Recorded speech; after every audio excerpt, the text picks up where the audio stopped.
Hey YouTube, Pocky here, and there's a new Pyramad, one of the heroes that we've been waiting the longest for to get like a nice rework. Finally got the rework, and with that, there's been a lot of people asking questions. How do you play this hero now? When do you hero power? What do you hero power? What's the curve? What's the lines? Well, HS Replay got me some more cool stats, and I'm here to break them down for you and help you learn how to play the new Pyramad.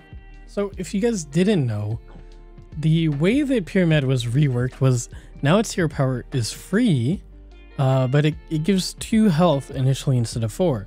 However, it actually grows over time, so it gets upgraded as long as you don't use it.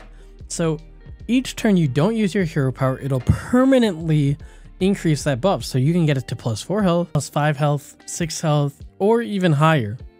Now, Celestalon, who you might know as one of the devs on Twitter, actually did some math to try and figure out when is the most optimal turn to use it to maximize the health that you're getting. So if you don't want to do the math or go check out his page, which you should, the results are basically that if you expect the game to end on turn 14, your maximum health will come from starting to use it on turn 7. If you expect the game to end on turn 20, your maximum health gained will come from starting to use the hero power on turn 10. Okay, so that gives us something to think about. Let's check out the stats and see when people are using their hero power and how they're doing. All right, so these are the frequency stats. Basically what these stats are saying is for the top 5% of players on HS Replay, the first turn that they're using their hero power is either turn 1, turn 2, turn 3, turn 4, etc. Turn 4 being the most common, turn 5 being the second most common. Now the big thing here that stands out obviously is the turn 1 outlier.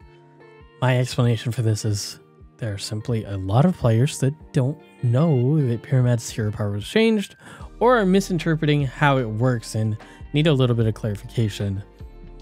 We should in fact use this moment to encourage a in-game notification system to the Battlegrounds changes that we experience, as well as increasing the amount of information that we include in some of the patch notes and that information this is rich, because that's a huge number of players that are just basically playing the hero wrong, or at least might not have all the information needed. And these are the stats for average placement. Okay, so nothing too surprising here, except when we look a little bit closer, we see that actually our highest average placement is turn 2.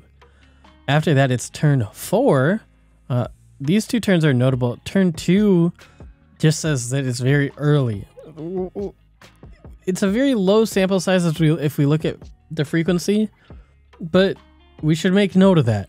Turn 3 is also very high performing, and turn 4 is when a lot of people are, that's the most common turn to use it. So why is turn 3 outperforming turn 5 so much?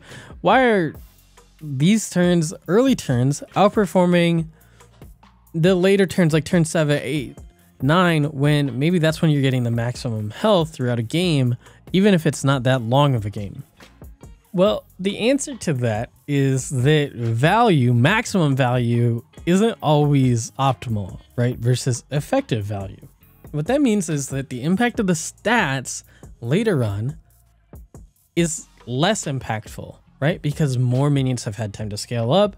+7 health later might not be as strong as +4 health earlier. And so when we're playing Battlegrounds, our goal is to maximize our stats and efficiency. So that's not always necessarily buying the most stats, it's buying things that'll make our stats more effective. Sometimes health is relevant, sometimes it isn't. Sometimes attack is relevant, sometimes it isn't. Sometimes the stats overall don't really matter because you're facing into a poison board, and you need to be looking for things like Divine Shield or Cleave to help deal with those things. So if we come back to the stats on Pyramad and look at this sort of visual representation of those stats, what that means is that if we lean towards the earlier turns of actually using our hero power, we're going to get more impact, and we can use that impact and leverage it into an advantage in the later game, right? We're preserving health by winning earlier fights, And that 4-5 health that you're getting earlier, and sometimes not even that, right? +3 health can be really impactful in winning those early fights, saving you health. And the hero power later is less impactful, and that extra health won't matter as much. So that's how we're going to get a better performance on the hero. So the last thing to talk about with Pyramad is what are the available curves for Pyramad and what minions are we wanting to hero power. So because Pyramad's hero power now costs 0 gold, the curves are super flexible. You can opt to stay on one, playing something like a warrior curve, opt to play a standard curve where you level, or after taking that option to maybe play a standard curve, you may decide to play a 3-on-3 curve. They're all viable and they're all good in the right situation. So if we're playing these curves, what minions do we want to hero power? For tier 1 minions, we want to focus Impulsive Trickster and Evolving Chrome Wing. If you look at the win rate on these heroes, when we're hero powering them on turn 3, Impulsive Trickster has an average placement of 3.59, and Evolving Chrome Wing has an average placement of 3.36, so very, very good results there.